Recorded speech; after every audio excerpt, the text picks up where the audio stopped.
El primer suplemento sería un componente con varios ingredientes para mejorar el descanso. Por si no lo sabéis, un 30% de la población española padece de problemas de insomnio. Estos problemas de insomnio pueden ser, por ejemplo, dificultad para quedarse dormido, dificultad para mantener el sueño o despertarse varias horas antes y ser incapaz de volver a quedarse dormido. Aunque no lo sepáis, la falta de sueño no solamente tiene efectos negativos a nivel de energía, sino también a nivel de la composición corporal y de la mejora de rendimiento. Por ejemplo, en un ensayo de Delbacche, donde lo que hicieron fue restringir el sueño a una serie de sujetos, se vio que esta restricción de sueño en combinación con una dieta hipocalórica hacía que estos sujetos perdieran un 55% menos de grasa corporal y un 60% más de masa muscular a igualdad de condiciones. Este no es el único ensayo del estilo. También tenemos un ensayo realizado por Javek y colaboradores en 2019, donde se vio que simplemente aportándole a los sujetos una serie de indicaciones para la mejora del sueño, como puede ser no consumas estimulantes antes de dormir, mantén la habitación oscura y libre de ruido, etc., a igualdad de condiciones, hacía que estos sujetos ganaran un 50% más de masa muscular y perdieran más de doble de grasa a igualdad de condiciones. El primer componente es la melatonina. La melatonina es una hormona que es secretada por la glándula pineal y responde a las variaciones diurnas de la luz, ¿vale? La retina, en un eje retino-hipotalámico, va captando las variaciones de luz y cuando es de noche, es decir, por la oscuridad, hace que la glándula pineal comience a secretar melatonina. La melatonina, entre otras funciones, empieza a reducir la temperatura corporal y empieza a adaptar nuestro cuerpo para descanso. Cuando nosotros suplementamos con melatonina, se ve que la latencia del sueño disminuye de manera significativa.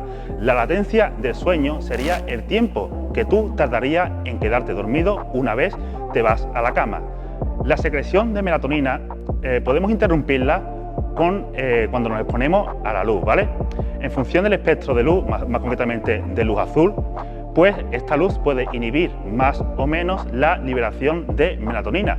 Si nosotros interrumpimos este ciclo de liberación de melatonina demasiadas veces, lo que haremos es desregular nuestro reloj biológico y por lo tanto posiblemente empecemos a tener problemas de sueño. Ahora, la melatonina tiene un problema y es que en función de la persona el metabolismo de esta puede variar. Tras su ingesta de melatonina de liberación rápida, se produce un pico plasmático rápidamente entre los 20 y 90 minutos tras su ingesta y va descendiendo poco a poco con una semivida de 40 minutos. Esto a algunas personas no puede tener problemas, pero a otras personas puede que sí les genere problemas. ¿Qué problema puede generar esto? El problema que puede generar esto es que puede hacer que te despiertes a mitad de la noche si las condiciones ambientales no son las adecuadas o si hay otros factores como puede ser dieta hipocalórica que disminuye la secreción de melatonina, el tabaquismo, consumo de anticonceptivas hormonales orales, etc. Todo esto puede afectar negativamente a la producción de melatonina y cuando ésta baja de cierto umbral, lo que puede hacer es eso, que no despertemos. Además, recordemos que una de estas funciones es la de disminuir la temperatura corporal. Si la temperatura corporal es demasiado elevada, pues no podremos ni quedarnos dormidos adecuadamente ni podremos mantener el sueño. Esta es una de los factores por los cuales es muy difícil para muchas personas quedarse dormidas en verano cuando no tienen aire acondicionado. ¿Qué soluciones puede tener esto? Una de las soluciones puede ser simplemente incrementar la dosis de melatonina. Sin embargo, esto tiene un problema. El metabolismo hepático es limitado. Si nosotros introducimos una dosis demasiado elevada de melatonina, lo que va a ocurrir es que puede ser que nos despertemos con unos niveles muy altos de melatonina en sangre y esto va a producir efectos secundarios como puede ser dolor de cabeza, somnolencia, cansancio, es decir, nos vamos a sentir resacosos. ¿Cuál es la otra solución? La otra solución sería emplear melatonina de liberación prolongada. La melatonina de liberación prolongada tiene una formulación específica que mimetiza el patrón de liberación de melatonina endógeno. Es decir, la melatonina de liberación prolongada imita la forma en la que nuestro cuerpo libera melatonina durante la noche. De esta manera, nos aseguraremos de que nos mantenemos dormidos y que una vez que nos despertamos no tenemos unos niveles de melatonina demasiado elevados en sangre y por lo tanto nos despertaremos refrescados y con energía. El siguiente componente no es otro que el macromineral magnesio. Por si no lo sabéis, según el estudio ANIBES, que son las siglas de antropometría, ingesta y balance energético en España, más de un 70% de la población española no cumple con la ingesta mínima requerida de este mineral. Conforme pasa el tiempo, a medida que nosotros no vamos aportando la suficiente cantidad de este mineral, se va produciendo una depleción en los tejidos y esto puede dar lugar a la aparición de trastornos neuropsiquiátricos como puede ser, por ejemplo, el insomnio.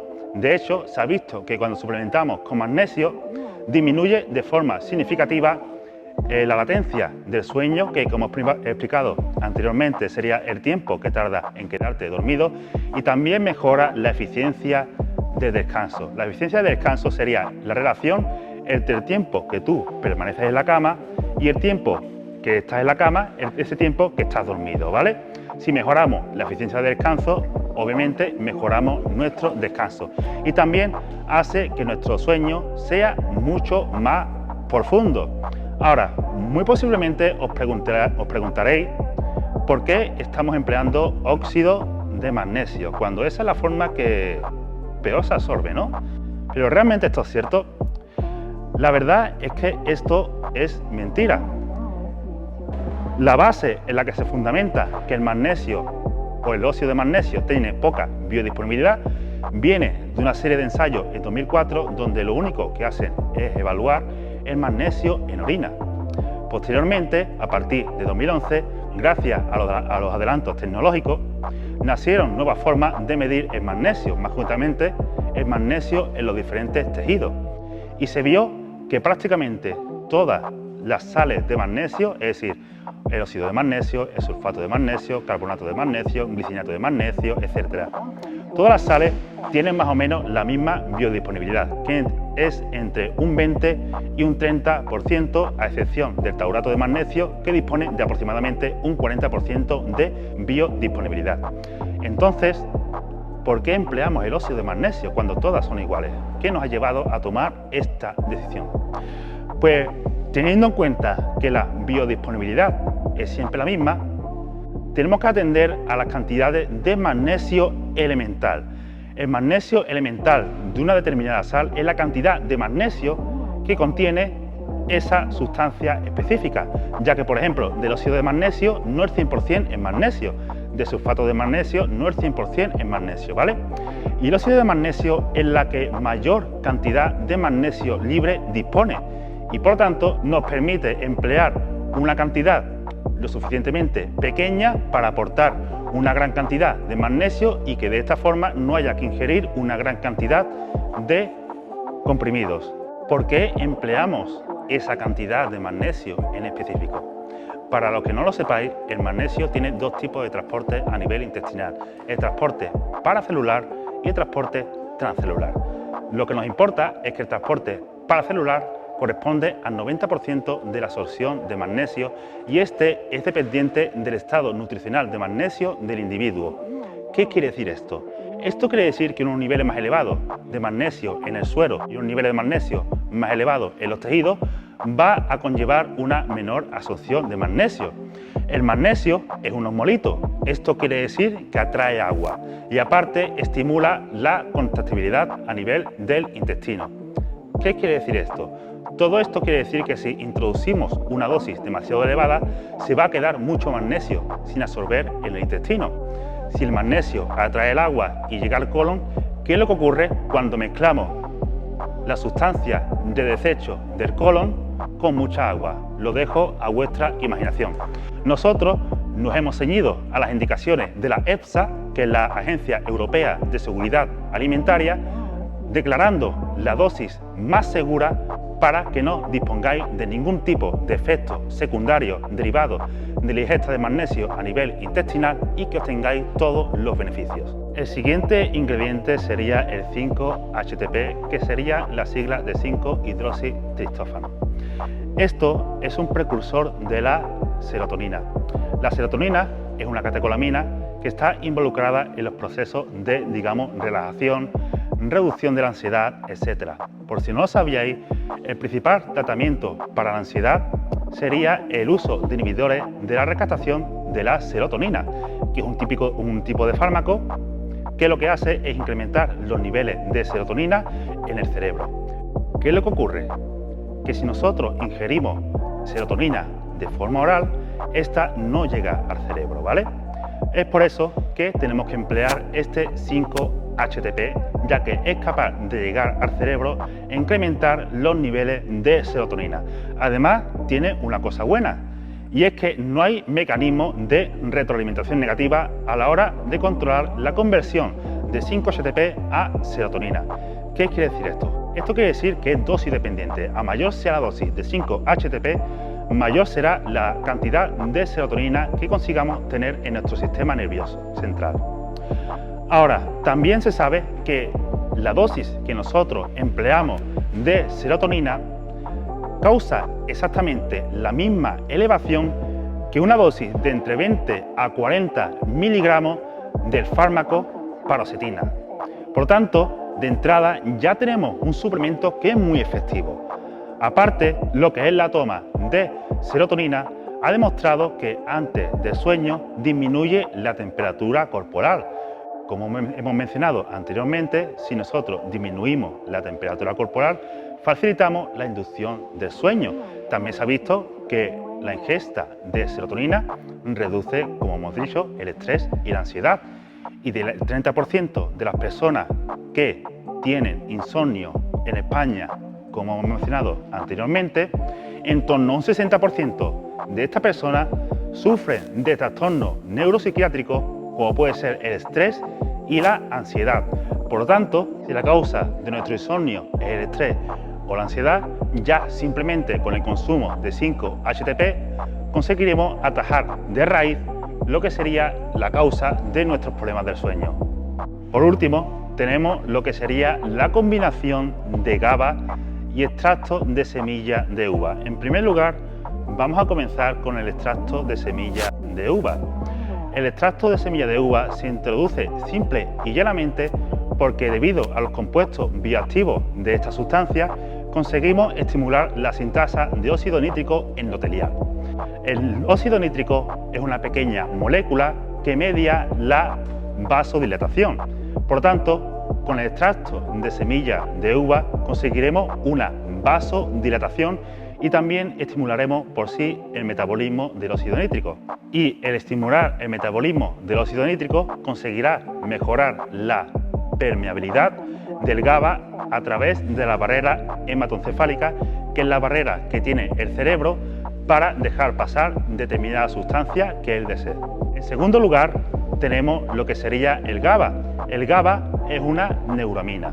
En primer lugar, hay que explicar dos conceptos, que son los receptores del glutamato y los receptores de GABA. Aquí, principalmente, lo que nos interesa es un tipo de receptor denominado receptores de NMDA. Cuando se activa este receptor, lo que produce es una activación del sistema nervioso, ¿vale? Es decir, nos excita. El magnesio, mencionado anteriormente, entre otras funciones, bloquea los canales iónicos del calcio. Por lo tanto, solamente el magnesio, por conseguir esto, evita que este receptor excitatorio se active. ¿Qué es lo que quiere decir esto? Esto quiere decir que si bloqueamos este receptor, es más fácil que nos quedemos relajados. Por otro lado, tenemos el GABA. El GABA, para los que no sepáis, tiene muy mala permeabilidad a través de la barrera hematoencefálica. Sin embargo, ha demostrado en numerosas situaciones que disminuye la latencia del sueño de manera significativa y también hace que el sueño sea más profundo y más reparador, ¿vale? De hecho, disminuye la latencia del sueño en hasta un 200%, ¿vale? Que no es broma. Entonces, si no atraviesa esta barrera y no llega al coco, entonces, ¿cómo es que nos ayuda a mejorar el descanso? Pues realmente a día de hoy no se sabe con seguridad, ¿vale? Se estima que puede ser mediante una mayor actividad del sistema nervioso parasimpático, que es la rama del sistema nervioso que nos induce a la relajación. Igualmente, aunque no atraviese esta barrera, sus efectos sobre la mejora del sueño son más que evidentes. Así que en este caso no nos importa tanto el medio, sino el fin. Y también, como hemos mencionado anteriormente, el uso del extracto de semilla de uva potencia el metabolismo del óxido nítrico y esto sí va a mejorar esta carencia de permeabilidad, incrementando por tanto la potencia y la eficiencia del GABA. Por tanto, tenemos un suplemento que combina las acciones de la melatonina de liberación sostenida, del magnesio, del 5-HTP y encima del GABA reforzado con un ingrediente activo que mejora su eficacia. Con este suplemento conseguiremos reducir de forma significativa el tiempo que tardamos en quedarnos dormidos, conseguiremos mantenernos dormidos durante toda la noche y nos despertaremos con energía y sin ningún tipo de efecto secundario, como puede ser dolor de cabeza, letargia o en general sensación de mal descanso, mejorando así nuestra calidad de vida y también nuestros resultados en el gimnasio.